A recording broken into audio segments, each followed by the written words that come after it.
नमस्कार मित्रों, मैं सत्यव्रत दास आपका the truth and philosophy YouTube channel में स्वागत करता हूं। आज हम इस वीडियो के माध्यम से बात करेंगे वेदों के बारे में। वेद कितने प्रकार का है तथा उसमें क्या सारांश ज्ञान है।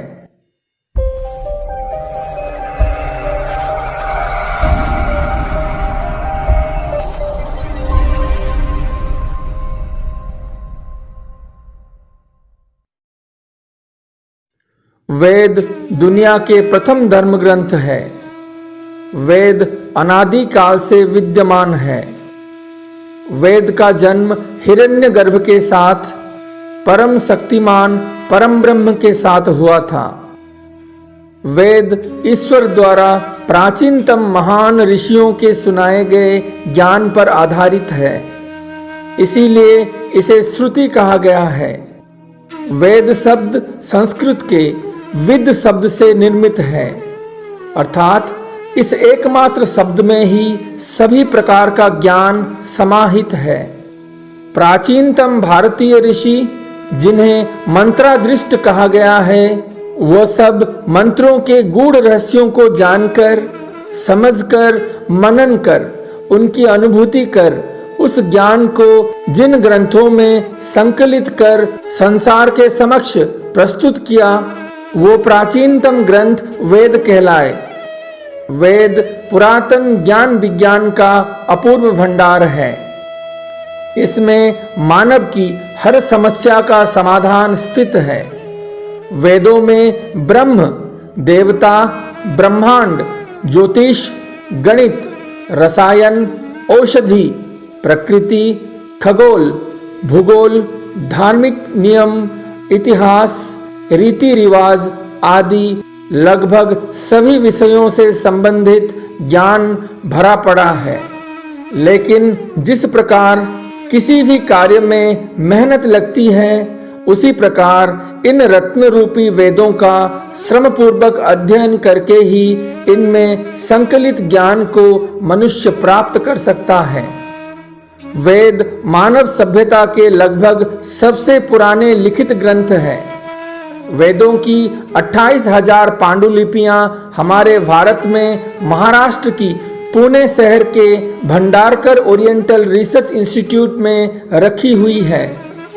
इनमें से ऋग्वेद की 30 पांडुलिपियां बहुत ही महत्वपूर्ण हैं, जिन्हें यूनेस्को की अति प्राचीनतम विरासत की सूची में शामिल किया है।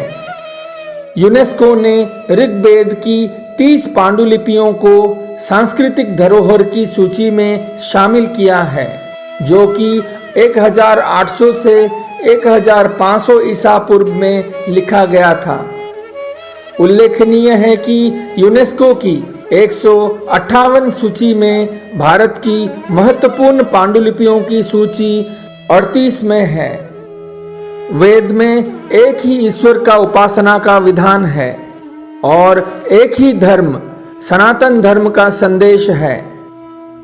वेद मनुष्यों को मानवता, समानता, मित्रता, उदारता, प्रेम, अहिंसा, सत्य, संतोष, अपरिग्रह, ब्रह्मचर्य, आचार विचार व्यवहार में पवित्रता, खान पान में शुद्धता और जीवन में तप, त्याग, परिश्रम की व्यापकता का उपदेश देता है।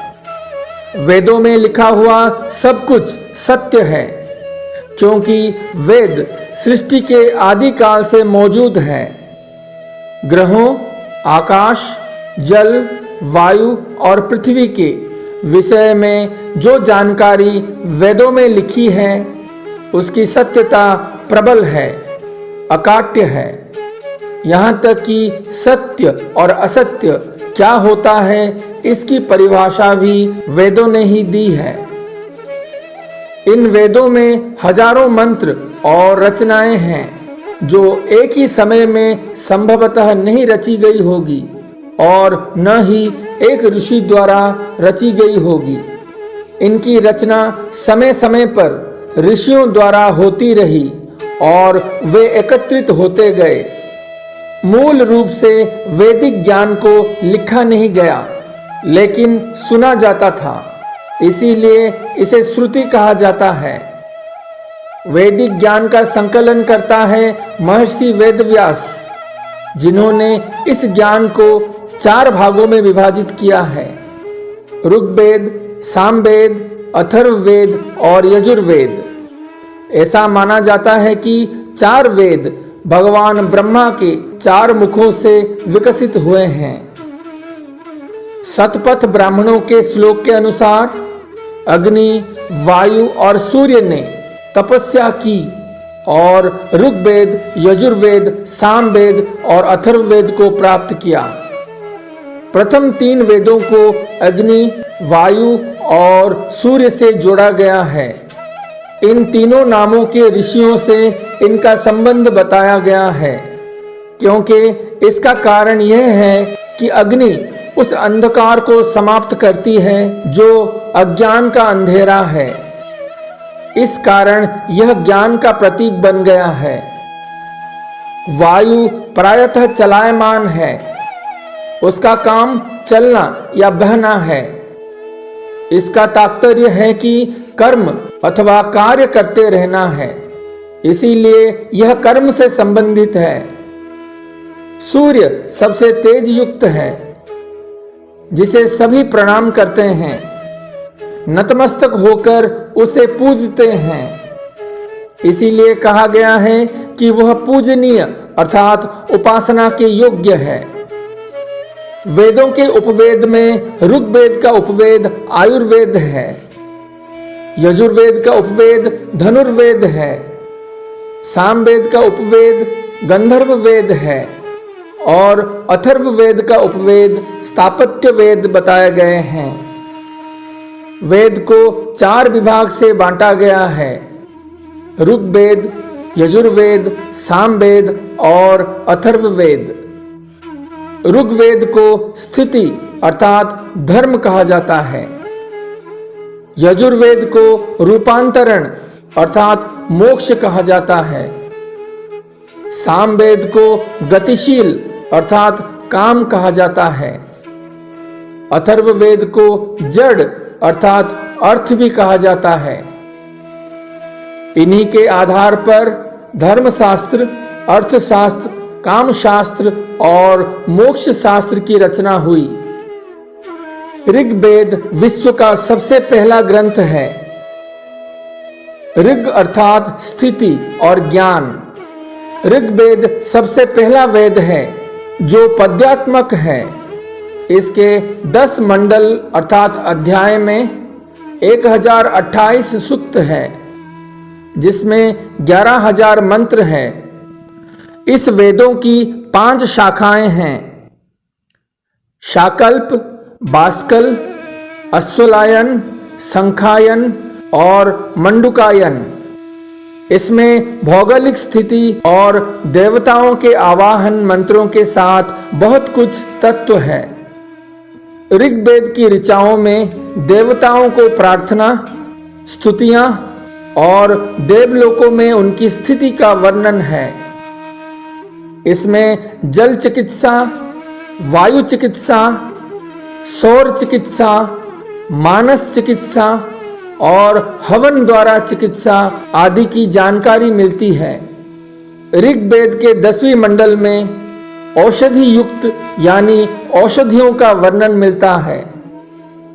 इसमें औषधियों की संख्या 125 के लगभग बताई गई है, जो कि 107 स्थानों पर पाई जाती है।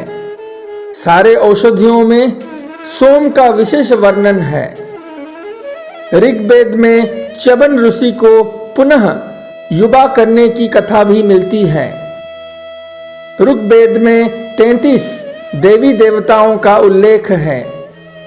इस वेद में देवियों का तथा इंद्र, अग्नि, वायु, वरुण, यम, सूर्य, रुद्र, सोम, अश्विनी कुमार आदियों का वर्णन है। इसमें इंद्र को सर्वमान्य तथा सबसे अधिक शक्तिशाली देवता माना गया है। इंद्र की स्थिति में ऋग्वेद में 250 ऋचाएं हैं। ऋग्वेद के एक मंडल में केवल एक ही देवता की स्तुति में श्लोक है, वह सोम देवता है। इस वेद में बहुदेववाद, एकेश्वरवाद तथा एकात्मवाद का उल्लेख है। ऋग्वेद की नारदीय शिक्षा ग्रंथ में निर्गुण ब्रह्म का वर्णन है। इस वेद में आर्यों के निवास स्थल के लिए सर्वत्र सप्त सिंधु शब्द का बार बार प्रयोग हुआ है। इस वेद में आर्यों के अलावा कुछ अन्य आर्यों जैसे पिशाकास, सीमिया आदि का नाम उल्लेख हुआ है। इसमें अनार्यों के लिए अव्रत अर्थात व्रत का पालन न करने वाला, मृदुवाच अर्थात अस्पष्ट वाणी बोलने वाला, अनास अर्थात चपटी नाक वाले कहा गया है। इस वेद में लगभग 25 नदियों का उल्लेख किया गया है, जिनमें सर्वाधिक महत्वपूर्ण नदी सिंधु का वर्णन अधिक है। सर्वाधिक पवित्र नदी में सरस्वती को माना गया है तथा सरस्वती नदी का उल्लेख भी कई बार हुआ है। इसमें गंगा का प्रयोग एक बार तथा यमुना का प्रयोग 3 बार हुआ है।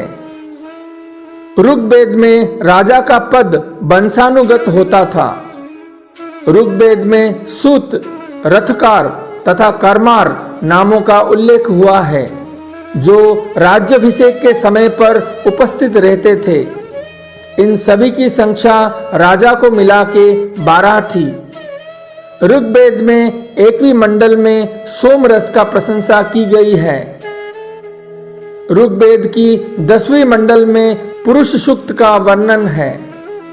ओम असतो मा सद्गमय वाक्य ऋग्वेद में लिखा गया है। सूर्य को संबोधित गायत्री मंत्र ऋग्वेद में उल्लेखित है। इस वेद में गाय के लिए अहन्या शब्द का प्रयोग किया गया है। ऋग्वेद में ऐसी कन्याओं का उदाहरण मिलते हैं जो दीर्घ काल तक या आजीवन अविवाहित रहती है। इन कन्याओं को अमाजु कहा जाता था। इस वेद में हिरण्यगर्भ का वर्णन किया गया है।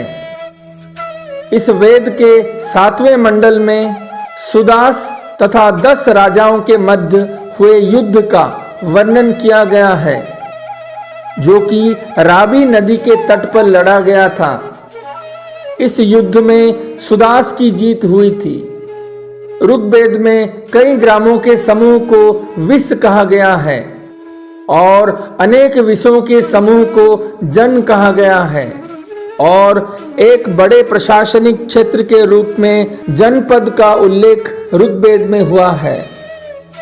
जनों के प्रधान को राजन या राजा कहा जाता था। आर्यों के 5 समूह होने के कारण उन्हें ऋग्वेद में पंचजन्य कहा गया।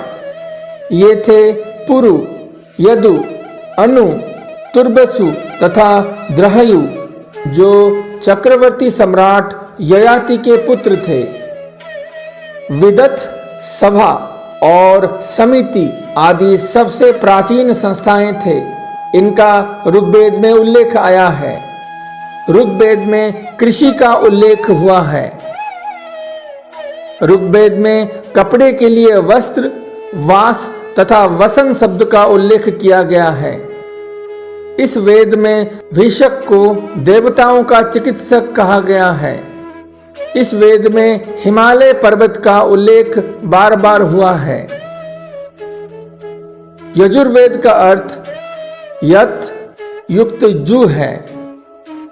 यत का अर्थ होता है गतिशील तथा जू का अर्थ होता है आकाश। इसके अलावा कर्म, श्रेष्ठतम कर्म के प्रेरणा, यज्ञ की विधियां और यज्ञों में प्रयोग किए जाने वाले मंत्र हैं। यज्ञ के अलावा तत्व ज्ञान का वर्णन है। तत्व ज्ञान अर्थात रहस्यमय ज्ञान। इसमें जीव, आत्मा, ब्रह्म और पदार्थ का ज्ञान उल्लेख है। इस वेद की 2 शाखाएं हैं। शुक्ल और कृष्ण। वैशंपायन ऋषि का संबंध कृष्ण से है और कृष्ण की 4 शाखाएं हैं। याज्ञवल्क्य ऋषि का संबंध शुक्ल से है। शुक्ल की 2 शाखाएं हैं। इसमें 40 अध्याय है। इसके अलावा दिव्य वेद्य और कृषि विज्ञान का भी विषय में मौजूद है। यज्ञ में कहे जाने वाले गद्यात्मक मंत्रों को यजुष कहा जाता है। यजुर्वेद के पद्यात्मक मंत्र ऋग्वेद या अथर्ववेद से लिया गया है। इनमें स्वतंत्र पद्यात्मक मंत्र बहुत कम है। यजुर्वेद में यज्ञों और हवनों का नियम और विधान है। यह ग्रंथ कर्मकांड प्रधान है। यदि ऋग्वेद की रचना सप्त सिंधु क्षेत्र में हुई थी तो यजुर्वेद की रचना कुरुक्षेत्र के प्रदेश में हुई थी। इस ग्रंथ से आर्यों के सामाजिक और धार्मिक जीवन पर प्रकाश पड़ता है। वर्ण व्यवस्था तथा वर्णाश्रम की झांकी भी इसमें मिलती है। साम का अर्थ है रूपांतरण और संगीत। इस वेद में ऋग्वेद की ऋचाओं का संगीतमय रूप है। सामवेद गीतात्मक यानी गीत के रूप में है। इस वेद को संगीत शास्त्र का मूल माना जाता है। 1824 मंत्रों के इस वेद में 75 मंत्रों को छोड़कर शेष सब मंत्र ऋग्वेद से ही लिए गए हैं। इसमें सूर्य, अग्नि और इंद्र देवताओं के बारे में जिक्र मिलता है। इसमें मुख्य रूप में 3 शाखाएं हैं और 75 ऋचाएं हैं। सामवेद से तात्पर्य है कि वह ग्रंथ जिसके मंत्र गाए जा सकते हैं और जो संगीतमय हैं। यज्ञ, अनुष्ठान और हवन के समय मंत्र गाए जाते हैं। इसमें यज्ञानुष्ठान के उद्गातु वर्ग के उपयोगी मंत्र का संकलन है। इसका नाम सामवेद इसलिए पड़ा है कि इसमें गायन पद्धति के निश्चित मंत्र ही है। वेद के उद्गाता गायन करने वाले जो कि सामगान करने वाले कहलाते हैं। उन्होंने वेद गान में केवल 3 सुरों का प्रयोग उल्लेख किया है जो कि उद्दात, अनुद्दात तथा स्वरित कहलाता है। वैदिक काल में बहुविधि वाद्य यंत्रों का उल्लेख मिलता है जिनमें से कन्नड़ वीणा, कर्करी वीणा, दुंदुभी, आडंबर, तुरभ, नादी तथा वंकुरा आदि यंत्र विशेष उल्लेखनीय है। नारदीय शिक्षा ग्रंथ में सामवेद की गायन पद्धति का वर्णन मिलता है जिसको आधुनिक हिंदुस्तानी और कर्नाटक संगीत में स्वरों के क्रम में सा, रे, गा, मा, पा, धा, नी के नाम से जाना जाता है। षडज से सा, ऋषभ से रे, गांधार से गा, मध्यम से म, पंचम से प, धोबत से ध, निषाद से नी आदि रूप में वर्णन किया गया है।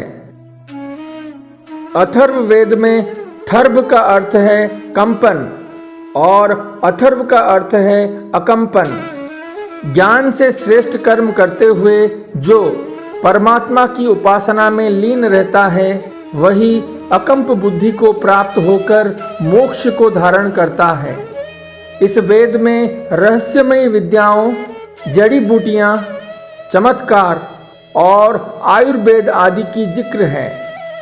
इसके 20 अध्यायों में 5687 मंत्र हैं। इसके अष्टम खंड में जिनमें भेषज वेद और धातु वेद मिलते हैं। अथर्ववेद को भाषा और स्वरूप के आधार पर ऐसा माना जाता है कि इस वेद की रचना सबसे बाद में हुई है। अथर्ववेद से आयुर्वेद में विश्वास किया जाने लगा था। अनेक प्रकार की चिकित्सा पद्धति का वर्णन अथर्ववेद में मिलती है।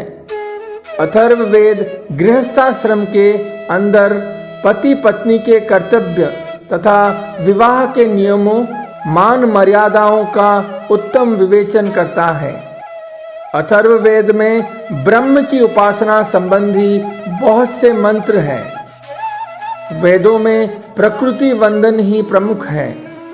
कहा जाता है कि वैदिक साहित्य में कोई सर्वशक्तिमान भगवान के बारे में लिखा नहीं गया, उसे सर्वोच्च शक्ति के दूत के रूप में दर्शाया गया है, जो सर्वभौतिक मामलों को दर्शाते हैं। वेदों में प्रत्येक प्राकृतिक कार्य के लिए एक व्यक्तित्व प्रभारी है। इंद्र वर्षा की प्रभारी है और वरुण महासागरों के सर्वोच्च देव है। विश्वकर्मा किसी भी प्रकार के निर्माण कार्यों के प्रभारी है।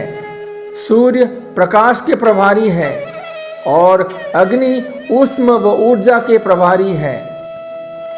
वेद के ऋचाओं के अध्ययन से स्पष्ट होता है कि कोई सर्वोपरि है, परम नियंता है, जो कि ब्रह्म है। वेद में ब्रह्मांड को बनाने वाली शक्ति को भगवान, ईश्वर, परमेश्वर जैसे नामों से पुकारा गया है तथा इनका उत्तम नाम ओम बताया गया है। वेद के अनुसार ओम, तत्, सत यह 3 प्रकार से सच्चिदानंद घन ब्रह्म का नाम है। उसी से सृष्टि के आदि काल में ब्राह्मण और वेद तथा यज्ञादि रचे गए थे। यह 3 शब्द ओम, तत् और सत निरपेक्ष सत्य, सर्वोच्च सत्य और अद्वैत ब्रह्म की ओर इशारा करते हैं। किसी भी युग की शुरुआत से पहले यह माना जाता है कि ब्रह्म ने ही अपनी संकल्प मात्र से इस परम ज्ञान रूपक वेद को ब्रह्मांडीय ऊर्जा के रूप में वायुमंडल, आकाश, प्रकृति में प्रवाहित करते हैं और महान ऋषिगण ब्रह्मांडीय ऊर्जा से जुड़ जाते हैं और इसी तरह वेद का लेखन तथा संकलन होता है। वेदों में दिए गए बहुत सारे देवताओं आदि के नाम सभी एक ही पूर्ण ब्रह्म महाशक्ति के लिए उपयोग किए गए हैं और गुणों के आधार पर तथा कार्यों के आधार पर वस्तुतः एक ही को संबोधित करते हुए लिखे गए हैं। सनातन धर्म में ईश्वर जिनका नाम ओम है, उनकी शक्ति, प्रकृति और ज्ञान की उपासना का उल्लेख वेद में मिलते हैं। वेद मतलब ज्ञान, ज्ञान मतलब विद्वान और धीर पुरुषों द्वारा जाना हुआ सत्यात्मक तथ्य। अतः जीव, जगत और विशाल सत्ता का परम और वास्तविक स्वरूप ब्रह्म ही है। ब्रह्म सर्वव्यापी होने से विष्णु, बड़ा महान होने से ब्रह्मा, कल्याण रूप होने से शिव और कल्याणकारी होने से शंकर, यह सब गुणवाचक नाम, उपमा या पद उसी एक परमात्मा परमेश्वर के ही हैं। किसी भिन्न भिन्न व्यक्तित्व के तो कदापि नहीं है। वेद का मतलब ही ज्ञान है। ज्ञान कभी गलत नहीं होता। वेदों में चमत्कार और पाखंड की जगह ज्ञान और विज्ञान ही मौजूद है। मानवता का प्रथम सिद्धांत वेदों से ही निकलता है। सत्य क्या है? वही जो वेद में है, क्योंकि वेद इस दुनिया की प्रथम पुस्तक है। इसीलिए इस सब ज्ञान का स्रोत वेद को ही माना जाता है। नमस्कार। ओम।